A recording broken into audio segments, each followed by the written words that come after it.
And mga kanyor, so welcome back sa aking YouTube channel. Nandito tayo ngayon sa part kung saan mayroon tayo ditong nakita na dalawang uri ng labuyo or red jungle fowl.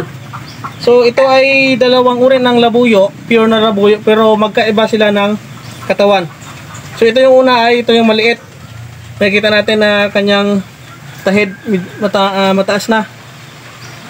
Maliit lang siya, pero napakahaba ng kanyang buntot. So ito yung isa, matangkad. Ang ganda ng kanyang palong, ano. Ayan, mahaba din ang kanyang tahid. So ang tanong dito ay pure ba ito yung dalawa? So yes, pure ito. Pure yan sir. Puro ilahas na. Oo, ilahas. Ito yung term na tawag sa labuyo. Na makita naman natin. So ang trivia lang, ito yung labuyo or ilahas.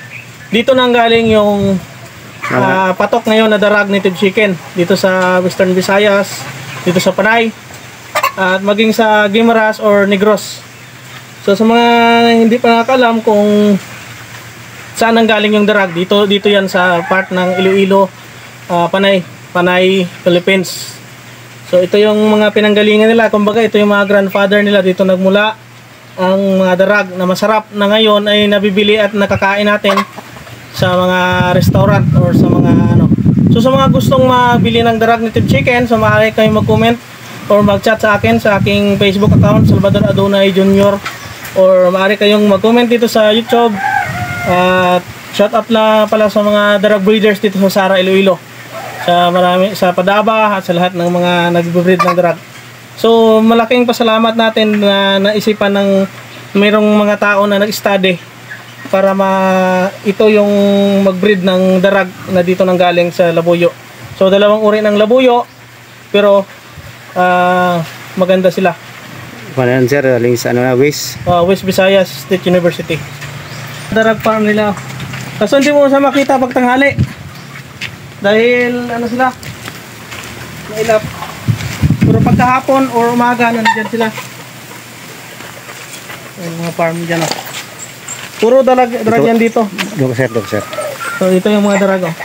So isang karakteristik ng darag, ito ay mailap. So pag lumapit ka sa kanila, ay kahit patagal mo silang alagaan, lumilipad pa rin sila. Pagbago ang tao, may ilap sila. Pag hindi nila kilala yung tao, aalis sila kaagad. Kumbaga, kung sa aton term, nagkapalagyo. So yung mga darag nila, mga breeders nila, yan. So sa mga sasabi na hindi daw pure yung darag, yan makikita nyo naman sa mukha. So yan, yan ang mga darag nila. Super quality yung mga darag yan, ang ganda.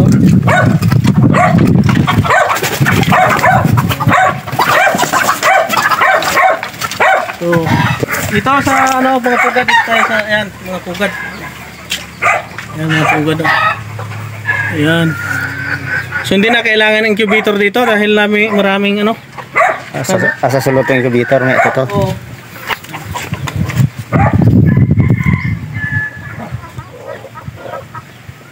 Ayan sila. Ayan. Baden mo. Para makita ang itlog. Ano? Yan ang itlog nila. Ang dami oh. So kaya pala mag-hatch ng ano, mga 20. 18, 20. Yan po. Ito sa incubator. So punta tayo sa incubator.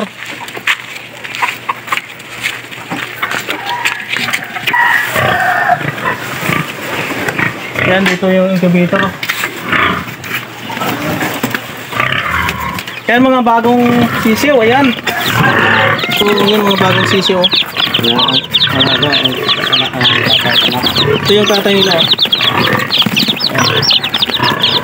Ito yung kanilang incubator. So, mga ilang ano sir? Marami na, incubator na, bari 80 na, mga 80 80. plus. Tapos napisa na. Dami. Ano? Dami sisiw. Oh, dami. Diba? Ito yung dami no? Yung mga halo na ibang ano. Halo na.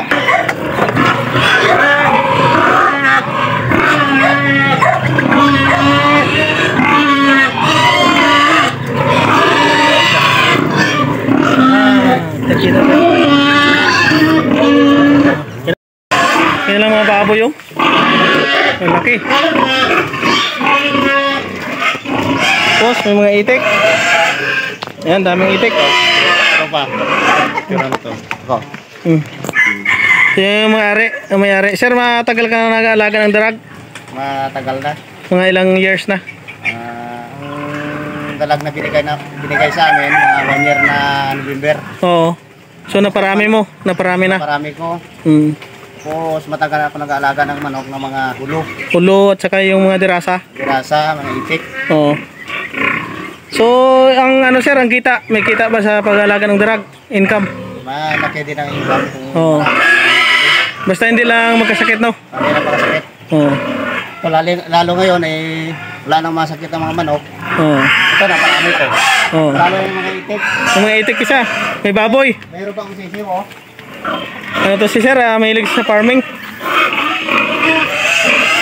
Ayan, may mga itik. Ganda mga itik. So ano yung payo mo sir? Payo mo sa mga gustong magpasok sa pag-alaga ng manok or sa pag-iitik? Ano yung gusto nyo ano yung dapat unang gawin? dapat unang gawin, kailangan kung pag-alaga ng katawan mo, yan ang pag-alaga mo sa mga sapa, sa mga hayop. Oo. So ibig sabihin kung inalagaan mo, pinapakain mo yung katawan mo, binavitamins mo, ganon din yung pag-alaga mo sa manok. Ganon din sa mga manok, sir. Oo. Kasi kung malusog ang manok, so magiging malusog ka rin kay pwede mong katayin, pwede mong iulam. Oo, malusog ka. Lalo ng mga darag native. Oo. Masarap yung yung karne. Oo, kasi less cholesterol at napakasarap ng karne ng darag. Oo, saka simple na magluto. Yung yung dahon ng sa ilong ko ng labog. Oo. Isanlag mo lang kag isabawan it gamay, manami na yadamil. Oo. Marimis na.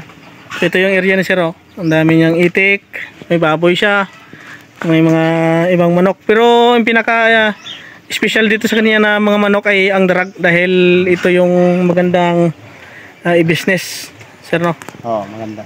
Oh. Sige Sir, anong last mo na masabi, may shout out ka? Shout out. Maraming salamat sa inyo. Lalo na kay Sir patong mga pagin mo, Sir. Adonay. Sir Adonay na tulungan niyo siya mapalago niya ang iyang negosyo, siya ang makabili dito sa amin sa Ardemil. Oo.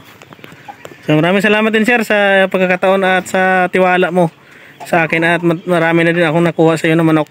Sana tuloy-tuloy na to yung natin sa darag. Maraming salamat din sir sa pagbili mo sa amin mga darag. Mayroon kami ng pangbili na pagkain sa amin manok. Lalo silang malusog. Pag ang tao na kumakain ng darag native, lalong lumulusog. Ayun na. Maraming salamat and God bless.